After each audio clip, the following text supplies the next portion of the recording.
Hey everyone. So, in this video, I'm going to talk about the history of pasties, otherwise known as pasties by tourists. This is a food from back in Upper Michigan, and I was determined to make a Nomad version of it being out here on the road. It was just too good not to. So, I'm going to talk about the history here. And then I'm going to teach you guys how you can make pasties at home or on the road. Check it out.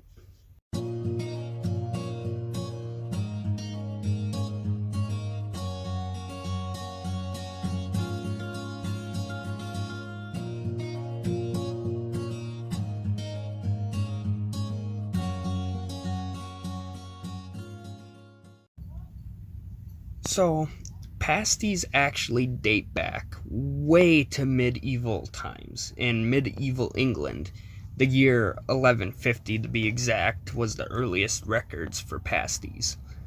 And what are they exactly? So, back then, and even today, some people call it Cornish pasties. And basically, for those who know a calzone, what a calzone looks like with the crust and everything, imagine that, except instead of pepperoni and cheese inside, you have chipped beef, potatoes, rutabagas, and onion inside.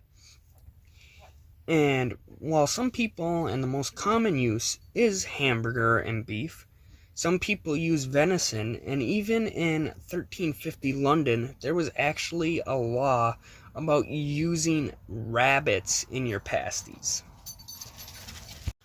So, while pasties were eaten among families, fishermen, and farmers, they actually shined their brightest when it came to miners. It was a highly efficient food as it was self-contained, it was self-insulated, where it would stay warm for up to 10 hours, and after that 10 hours, miners could actually put the pasties on a shovel and reheat them. Along with this, it was a small thing of food, but it was packed full with calories and nutrients. So, another key factor when it came to miners was the crust. While you could put initials in here and toothpicks to let miners know whose pasty was whose, the crust actually acted as a disposable handle and a disposable container, as the miners were filled with dust and dirt on their hands, and eating this would have made them sick. So a lot of miners would actually break open the crust and eat the contents inside, and then leave the shells for any ghosts and demons that were in the mines as a peace offering.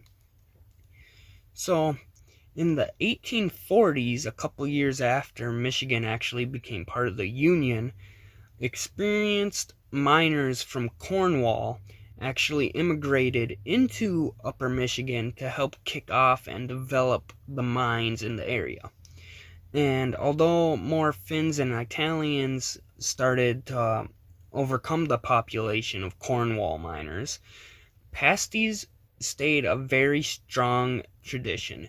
So much so that even today, some locals commonly mistake pasties for a Finnish or Italian origin instead of a Cornish origin.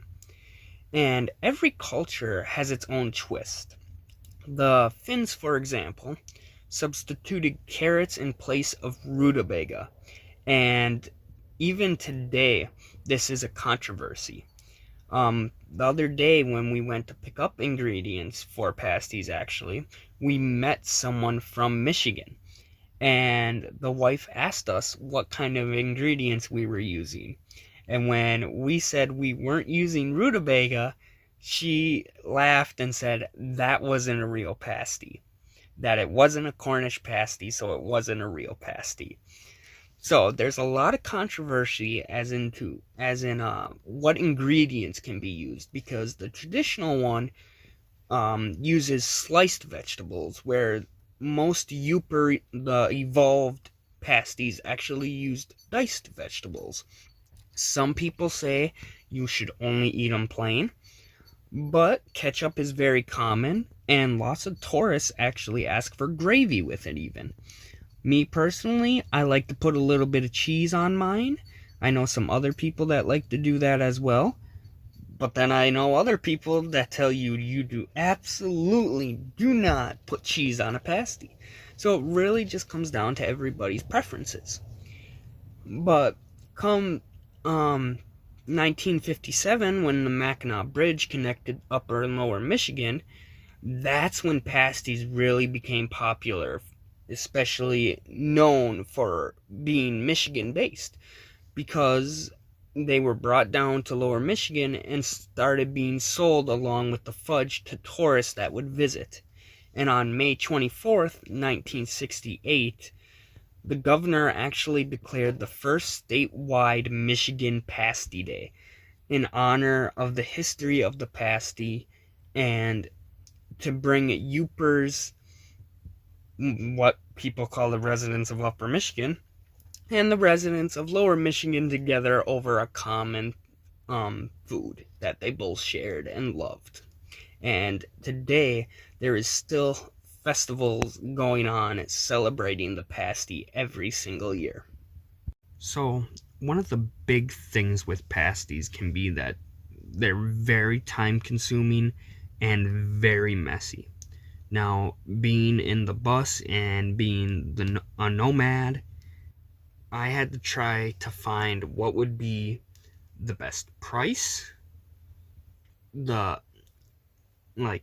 cleanest, and since I was running late in the day already, what would be the quickest way to do it.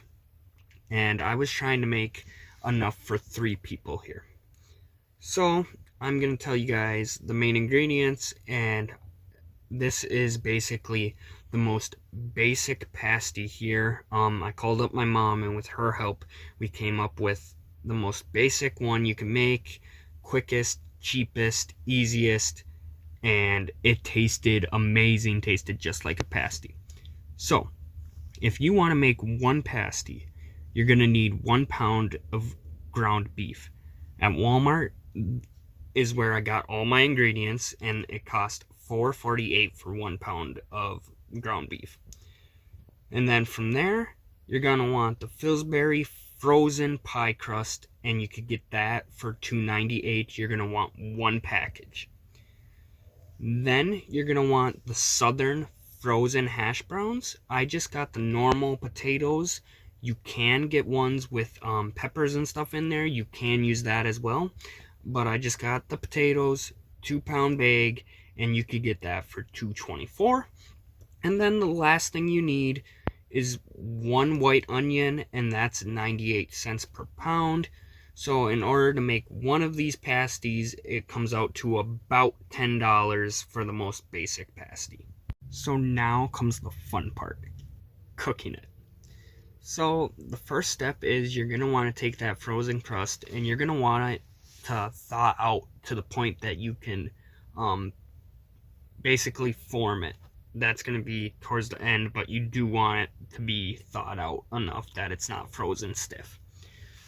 So you're going to want to brown your hamburger ahead of time, adding salt and pepper in there. And I actually use Cavender's seasoning as well. I really love that seasoning. It's a little more expensive, but you do that and brown your hamburger. And while you're browning your hamburger, you want to dice up your onions really small here. Again, some people use sliced. That's more traditional, but I found it easier to just dice it up, and then the onions aren't as overpowering as it was in the past when I sliced the onions. So, once you have your hamburger browned and the onion diced up, you want to throw that all together and mix it up with 1 pound of the hash browns frozen still. You do not want to brown your hash browns here. You could let them thaw out. I did. I basically I bought the crust and hash browns at the same time and let it thaw out a little bit. It's not that big of a deal. Just don't brown the hash browns yet. You want to mix it in there first. You do not cook the hash browns at all. And once that is all mixed up, you want to take one piece of the crust and lay it down flat and pour all of it on top, leaving a little bit of room on the outside of it, as seen in the photo here. Now, once you have that, you want to cover the meat and everything with the second piece of crust. You then take the bottom layer of the crust and you fold it to the top, pinching it with your fingers, or you could use a fork. Basically just pinch it and create a seal between the two pieces of crust. And then we threw it in the oven for about, really important part. Before you put that crust on there, you want to take some butter and put it on top of the meat and everything. Then add your second layer. If you don't do that, it's going to cause some major problems and the pasties aren't really going to be good. Make sure you add the butter before adding the second piece of crust on top. So, once you do that, you want to cut some slits in the top there, and basically it's ready to go in the oven.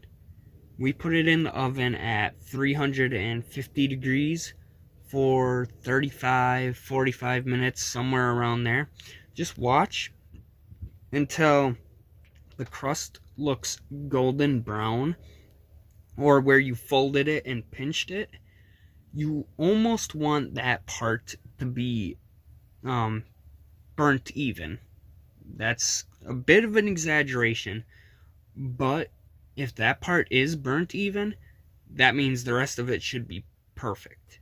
So don't panic if you see the outside where you pinched it being burnt. And that's basically how you make this version of a Nomad pasty. It was really freaking good, and like I said, it's about $10 per pasty. I cut it up into 4 slices, and we only would eat a quarter a piece, and we were full already. So one pasty is pretty freaking filling. You'll have some left over, and you could freeze that and eat it down the road, or you could just throw it in the fridge and eat it the next day like we did. So for $10, I highly recommend going to your local Walmart and buying the supplies and trying it out. You will not be disappointed. And for those of you who do go out and buy the supplies and try it, comment down below what you thought of it. It is one of my favorite foods. I was so determined with the pioneers and all of this and that. I was so determined to find a way I can make it on the road, and it was amazing. Did not disappoint at all. So comment down below how you guys like it, and I'll see you on the next adventure. Hey everyone, so thank you for watching this video. I hope you liked it. And don't forget to like and subscribe and turn on that notification bell. I'm going to be posting every couple days here with new videos, so you're not going to want to miss out on that.